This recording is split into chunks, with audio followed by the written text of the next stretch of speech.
On February 13, 2013, the Los Angeles Police Department released a 2.5-minute surveillance tape to the public. They weren't trying to start a viral sensation. They were trying to find a missing 21-year-old who hadn't been seen in nearly 2 weeks. Within 24 hours, the video had been watched by millions. By the end of that week, most of them had already decided what was inside that elevator with her. They were wrong about almost all of it.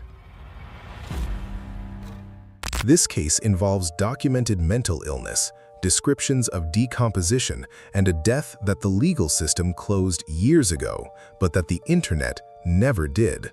Viewer discretion is advised. If you're new to The Case Collector, this channel builds every case the way investigators did, one piece of evidence at a time, not the version that goes viral. The evidence doesn't stop here. Elisa Lam Ho-Yi was born on April 30, 1991, in Vancouver, British Columbia.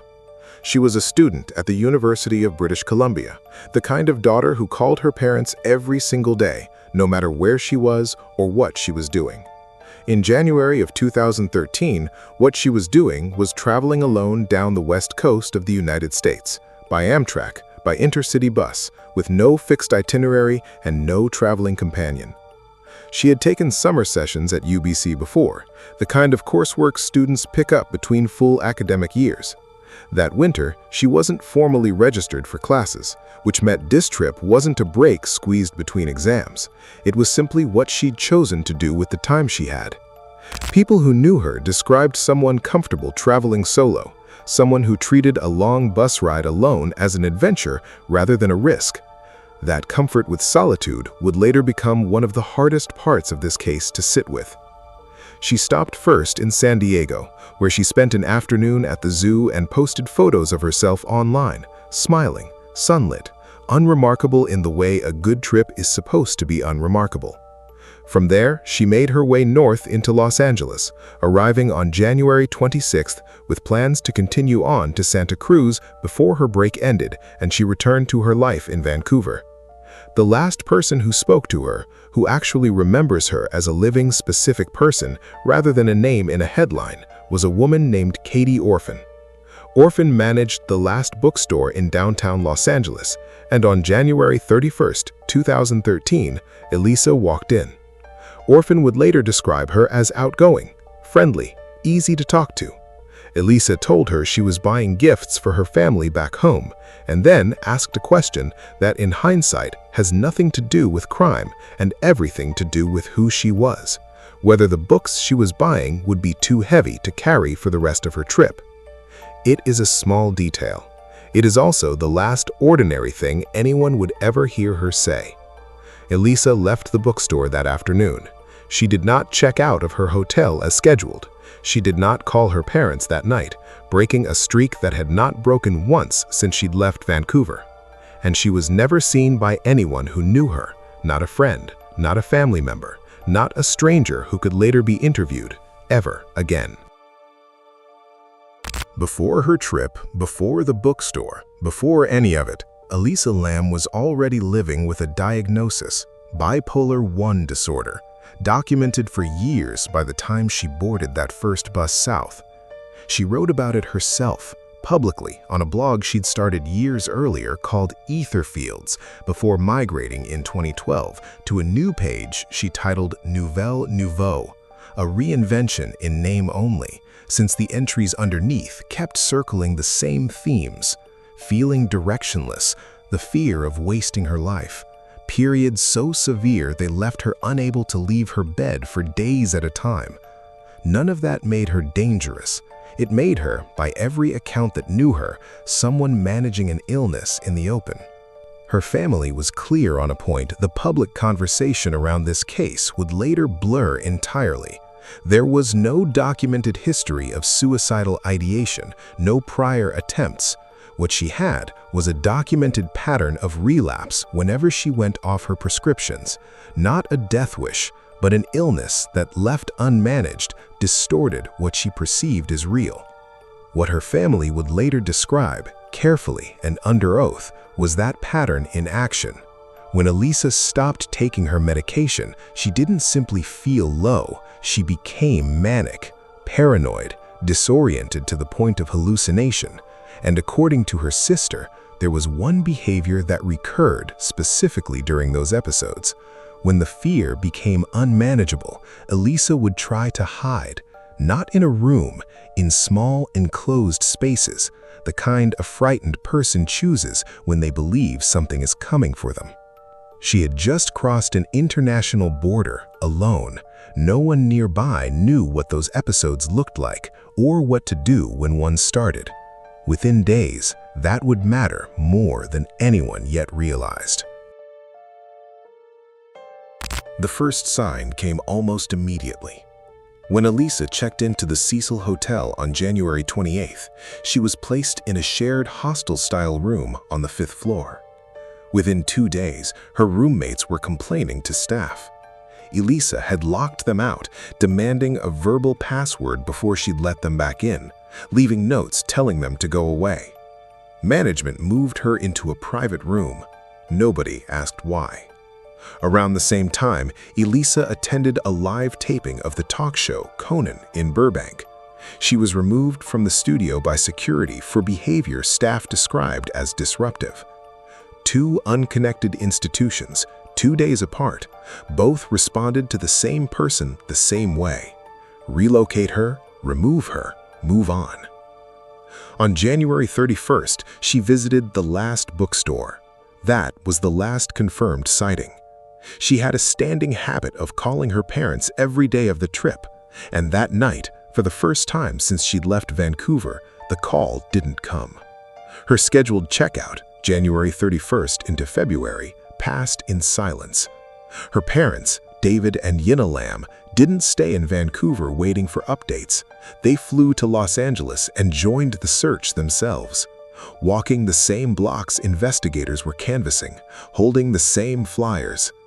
The LAPD opened a missing persons investigation on February 6th, distributing those flyers through the Skid Row district surrounding the hotel, an area shaped for decades by a city policy that deliberately concentrated homelessness, addiction, and untreated mental illness into a few dense blocks downtown. 2 days later, on February 8th, search dogs were brought onto the property, including the roof. They found nothing. The dogs had been on the right roof. They simply never found a trail. With no leads and no sightings, investigators made a decision that would outlast the case itself. On February 13th, they released the hotel's elevator surveillance footage to the public, hoping someone, somewhere, would recognize her and call it in. It was a standard tool in a missing persons case. They did not anticipate what it would become within 24 hours. What the elevator footage became within a day of its release was a phenomenon. Millions of views, frame-by-frame breakdowns. Viewers fixated on roughly 15 seconds near the end, where Elisa steps into the hallway, gestures with her hands in strange, repetitive patterns, and appears to speak to something the camera can't see. The internet had a theory ready before the coroner had a ruling. Something else had been in that elevator with her. The coroner's office had a different question. When Elisa's body was eventually recovered, investigators didn't just examine what happened to her, they examined what was and wasn't in her system. The answer turned out to matter more than anyone watching that tape understood. Toxicology found traces of 2 antidepressants, venlafaxine and bupropion, both at levels far below a normal therapeutic dose. It found a trace amount of lamidogene, a mood stabilizer, also dramatically underdosed. And it found no detectable quetiapine at all, her prescribed antipsychotic, the drug specifically meant to prevent the kind of episode she would go on to have, was not in her system in any measurable amount. To understand why that combination matters, you have to understand what each drug was doing for her. Antidepressants on their own can elevate mood. In a patient with bipolar I disorder, taking antidepressants without enough mood stabilizer to balance them is a documented psychiatric risk, one that can trigger rapid mood cycling, severe manic episodes, paranoid delusions, and vivid hallucinations. Elisa wasn't simply off her medication, she was on exactly the combination most likely to make things worse. This is the detail that reframes the entire video. Within a manic, psychotic episode, a person can experience auditory or visual hallucinations vivid enough to provoke a real physical response, speaking to someone who isn't there, reacting to a threat no one else can see. Her sister had already described what Elisa did during these episodes when she was unmedicated. She hid in small, enclosed spaces. The footage shows a young woman doing exactly that, reacting to something only she could perceive, then retreating, then searching for somewhere to disappear. Whether that reframing should have ended the public conversation around this case, or whether the ambiguity of watching it without that context is what made it spread in the first place, is something true crime communities still argue over more than a decade later. There's a second layer to why nobody outside that hotel intervened sooner, and it isn't only clinical.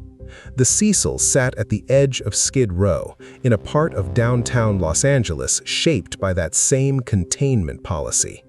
Decades of concentrating crisis into a few square blocks. Hotels in that footprint had spent generations housing a transient population in distress, which meant staff and security had grown desensitized to behavior that anywhere else might have triggered a welfare check. Locked out roommates, a removal from a TV studio. None of it stood out here, because in this part of the city, it almost never did. That context doesn't excuse what happened, but the chemistry explains a hallway. It doesn't explain a roof. Decode the gestures and the supernatural theory collapses entirely, but explaining what was happening inside her chemistry does nothing to explain what her body did next, and that part of the case was never about psychology at all. While investigators retraced her physical path, an entirely different search was unfolding online, and it pointed at the wrong person entirely. Web sleuths sifting through the footage found a connection to a musician who had once stayed at the same hotel, and a music video he'd made years earlier featuring the kind of dark imagery viewers were primed to read as evidence. They ignored the fact that his stay had occurred a full year before Elisa's disappearance, and that he was provably in another country recording music on the dates she went missing. None of that stopped a wave of public accusations and direct threats that followed him for years and pushed him into a mental health crisis of his own. No official investigator ever named him a suspect. That distinction would matter only to him. The roof of the Cecil Hotel had only 4 ways up. One was an interior staircase, sealed behind a door wired to the hotel's security system, an alarm that was working and tested during Elisa's stay. The other 3 were exterior fire escapes, accessible from guest corridor windows and entirely unalarmed. When LAPD's tracking dogs picked up her scent inside the hotel, the trail didn't lead to the stairwell door, it led to a window.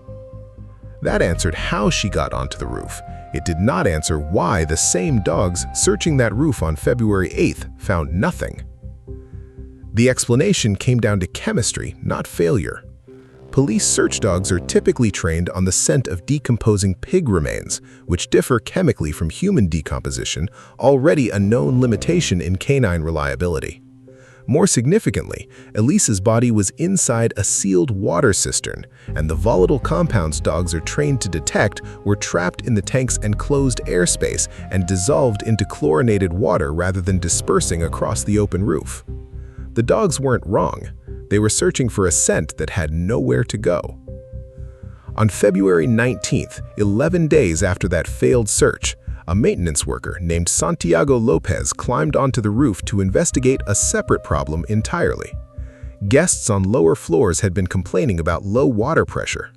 Lopez ascended the ladder to the tank platform to check the cistern himself. He found her there. In his later deposition, Lopez was specific about one detail that would go on to matter more than almost anything else in the public debate around this case.